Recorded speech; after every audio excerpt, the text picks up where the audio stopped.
ជំរាបសួរអ្នកទាំងអស់គ្នា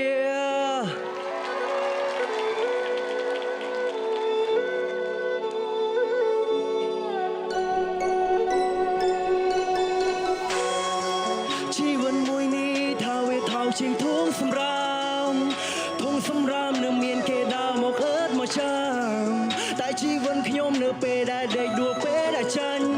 គ្មានអ្នកចង់ឲ្យពើសំបីសំឡាញ់តាមដំណើរចុងតាមយថាកម្មតែមិនដេកចាំសំណាងថាពីលើមេឃមកគេដេកស្ងំតែខ្ញុំដេកព្រួយមានជួបមួយខ្ញុំជុំលេងចេញទាំងភ្នែកលួងខ្លួនឯងកុំខ្លាចងងឹតព្រោះជីវិតពុតងឹតជាផ្កាយលើមេឃសង្ឃឹមមិនរកពលឿយខ្លួនឯងមកលឿហួរថ្លៃត្រឹមអំបិលអំពេកប៉ាជើងឈានមកដល់រាជធានីមានមនុស្សមួយពួកគេចាំសោចំអន់គេមិនចូលពីនៃអត្តន័យពេលដែលខ្ញុំនិយាយភាសាតំបន់គេហៅខ្ញុំអារ៉ូដឺណាបើហើណាទំលឹងដូចខ្ញុំនេះកាន់កំភ្លើងចេញប្លន់អីលើហៅខ្ញុំថានេះមិត្តរូបគេថាគេ fan ខ្ញុំតាំងពី day one ជាអ្នកក្រគ្មានសិនហត់ទេអ្នកមានមិនដែរងាយទំនេរមួយកំឡោតហោតាមគេយើងបានតែមួយពេលមួយពួងមួយរស់ទេមិនអាចតវ៉ានឹងទេវតាព្រមលិខិតចាបលត្រាយកើតមកកញ្ចែគេដោយតែបានថាទៅពិបាកប៉ុណ្ណាក៏ជារឿងធម្មតាគ្មានតែជារួច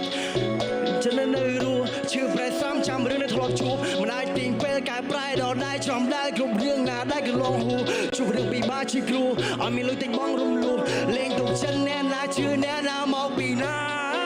ខ្ញុំធ្វើសង្គ្រាមជាលើកទី3ខ្ញុំឡើងសង្វៀនវាយយកកៅអី